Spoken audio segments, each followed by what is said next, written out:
have a Labour MP on, Bridget Phillipson, who is joining us now, Shadow Secretary for Education. I understand it. It's all kicking off here. Hey, there you go. Thank you very much. Hey, good to have you on the show. That was good. Right, OK, well, I suppose let's start, why not, with Rishi Sunak's more maths lessons. I mean, it does seem to be directly in your wheelhouse. I mean, I did note with some humour that Diane Abbott has said that she doesn't particularly appreciate the whole thing. The jokes write themselves there. Where are you on the idea that kids should be studying maths until they're 18? I think it's absolutely essential that all young people leave school with the skills that they need to do well in life. But there was no plan from Rishi Sunak today about how he's going to deliver this reheated pledge. We know the government have failed on their targets where it comes to recruiting maths teachers over the course of the last decade. So it's just not going to happen. He has no means by which he can deliver this, and he hasn't set out any of the detail about what it amounts to. It really is just vacuous. And I think, the Prime Minister should show us his workings about how he intends to make this happen. He should show us his workings. What's Keir Starmer's solution to our education system? Well, I think there's an awful lot that needs to change right across our education system. I think starting with when children arrive at school, far too many children arrive not ready to learn, and we see those attainment gaps opening up very early. That's why I believe we need to see reform of our childcare system and early years education to make sure that all children get a brilliant start in life. But we'd also be ending the tax breaks that private schools enjoy. That's £1.7 billion, and we put that money into delivering a brilliant state education for all of our children, recruiting more teachers into our classrooms, delivering better mental health support for our young people, and making sure that we're providing support for new head teachers as well. So we've set out quite a lot about the different set of priorities that a Labour government would have, and the change that we believe Britain needs to see. OK, all right. And when it comes to the private school system, though, do you think that's going to be deeply popular? Some people would say that's just gesture politics. I think when it raises £1.7 billion and you can have a big impact in driving up standards across our country, I think it's incredibly important. And I've heard no good reason from the Prime Minister as to why he thinks private schools should continue to enjoy considerable tax breaks. I think those tax breaks are indefensible. And given the state of the public finances, he should be making what I think is a straightforward and easy decision to invest that money into delivering a brilliant state education for every child. I mean, that is the vast majority of children in our country who go to their local state school, and their parents want to see improvements. OK, all right. Some people would say that actually focusing on maths is quite good. There's been a lot of identity politics and wokeism in our state school system at the moment. Would you like to see more of a focus on kids being taught the curriculum and less of a focus on things like, transgender issues?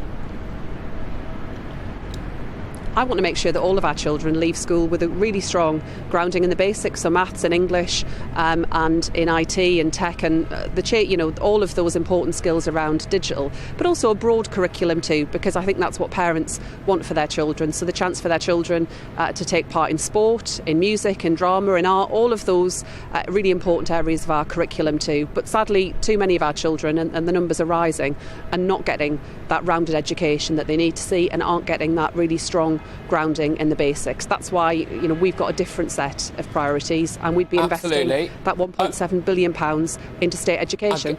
I get that. Realistically, though, that's going to take a little while to work its way through, isn't it? So scrapping tax breaks for private schools, OK, all right, fair enough. And then you've got the idea, well, not fair enough, some people would say, but you're going to do it. And then you've got, as well, you want to make sure that early years education for children is a little bit better. In the short term, what would you actually realistically do? Because £1.7 billion, some people say, well, that'll just get sucked up. You'd probably pump that into the NHS. It'd be wasted by middle managers. No, we've set out how we would invest that money directly into our schools and make sure that we do deliver that brilliant education. But what I've said as well, and I announced it last year at Labour Party conference, we would make sure that we have breakfast clubs for every primary school child in England so that parents can get to work. Often they have to turn down shifts, give up jobs because they can't make it work around the school day. And it would also give our children a really great start too. So there are lots of positive, practical changes that we've set out that I think would give children that great start they need, but would also help parents and see growth return to our economy, which the government have had a consistent failure to deliver in recent years. Look, on that, obviously Rishi Sunak is saying he's keen to halve inflation, to reduce the national debt, for example, get the economy moving, more people in jobs, etc. The other thing that he was quite big on, at least allegedly anyway, was stopping the small boats coming across the channel. He set his stall out there. What would Labour do to stop that particular crisis?